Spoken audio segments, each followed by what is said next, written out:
Bonjour à tous. Aujourd'hui, vous allez voir comment faire la plaque d'immatriculation derrière une voiture ou devant. C'est à vous de voir où vous voulez la mettre. C'est un tutoriel très facile et qui vous servira si un jour vous avez une animation d'un court-métrage ou d'un long-métrage d'une voiture. Dans les effets spéciaux, tous les détails comptent. Je vous laisse regarder le tuto. On va commencer en premier lieu à créer notre plaque d'immatriculation. Moi, je suis venu ici sur Google, j'ai trouvé quelques plaques qui m'intéressent, que j'ai envie de faire pareil. Par exemple, celui-là.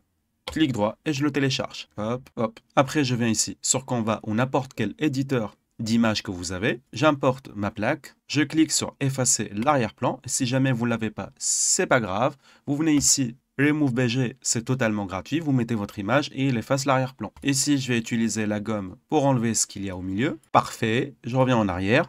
Là, je viens dans le texte. Je choisis par exemple celui-là. Hop. Et j'écris ici Wizard 92 3D. Voilà, je la redimensionne comme je le veux.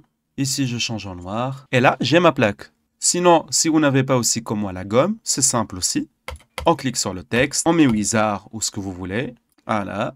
Je mets ici ma plaque et je fais rogner et je laisse ce qu'il y a seulement à gauche.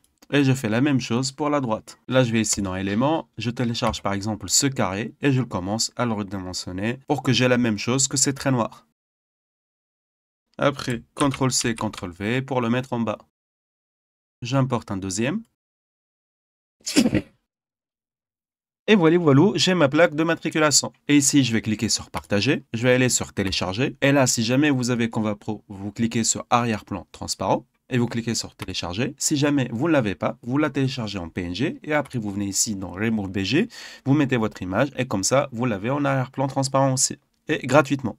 Et ici, je vais ouvrir mon logiciel préféré, Blender. Je vais enlever ici les trois paramètres. Je clique sur le X. Je vais venir dans Fichier et je clique sur Ajouter ou Append pour vous. J'ai cherché aussi la voiture que je mets le lien dans la description. Comme ça, vous pouvez aussi l'utiliser. Donc, la mienne, il est ici dans Workflow. Je clique dessus. Je clique encore une fois. Et là, je vais dans Objet. Je clique sur le A pour tout sélectionner et je clique sur Ajouter. Et j'ai ma voiture. Maintenant, je vais juste vérifier que j'ai la donne qui est installée et qui est gratuit, fournie par Blender. Donc, je vais dans l'édition, Preferences, et là, j'écris Play. Donc, si jamais il est coché, tant mieux. Si jamais il ne l'est pas, bah, vous le cochez. On va l'utiliser. On va venir dans Ajouter, Image, Image en tant que plan. Et là, j'importe l'image qu'on a fait ensemble. Hop, elle est là, importée. Elle est juste ici. Hop, je la déplace, hop, comme ça. Je clique sur ce rendu pour que je puisse la voir. Elle est là. Parfait. Je clique maintenant sur le N, je vais ici dans éléments et je vais lui faire une petite rotation pour qu'elle tourne. Hop, 90. Et maintenant, de l'autre côté. Voilà. Maintenant, pour que ça fasse plus réaliste, on va appliquer quelques subdivisions à ma plaque de matriculation qu'on va insérer juste ici. Mais en premier lieu, je vais commencer déjà à la redimensionner pour avoir presque la même taille. Je ne vais pas bien sûr l'accrocher bêtement comme ça, je vais juste la redimensionner pour voir la taille. Voilà, cette taille, elle me va parfaitement. Je la déplace maintenant ici avec l'axe des Y. Je vais ici dans les modificateurs, ajouter un modificateur, générer, et ici, surface de subdivision. Je clique sur simple pour lui redonner sa forme initiale. Et après, je vais la déplacer ici. Hop, je vais vous dire pourquoi. Parce que si, comme moi, vous avez téléchargé votre image et vous avez ce vide qui entoure la plaque de matriculation, il est complètement possible de l'enlever. Et avec un outil très puissant de Blender, on va lui redonner sa rotation, 90. On clique sur le 1 du clavier pour avoir, voilà, cette vue. Après, on va venir dans Mode Édition. Et ici, sur Couteau, si on reste cliqué dessus, il y a Couteau et Bisecté. Nous, on a besoin de couteau. Et là, on va le redimensionner directement sur Blender. Donc, par exemple, je mets le couteau ici. La deuxième ligne, je la fais là. Troisième, ici. Quatrième, là. Et cinquième, je relie. Et après, je clique avec le bouton droit du clavier pour tout lâcher. Et je clique sur Entrée du clavier pour faire mon cut. Maintenant, je clique ici dans la sélection par rectangle. Je choisis le troisième mode de sélection.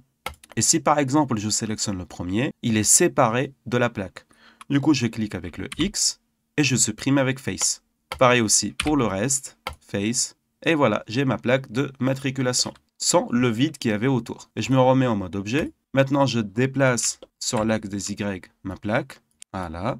Et ici, je vais appliquer un deuxième modificateur. Donc, ajouter, déformer, et ici de type contracté enveloppé. Et si je sélectionne ici la plaque, voilà, elle est bien sélectionnée. Hop.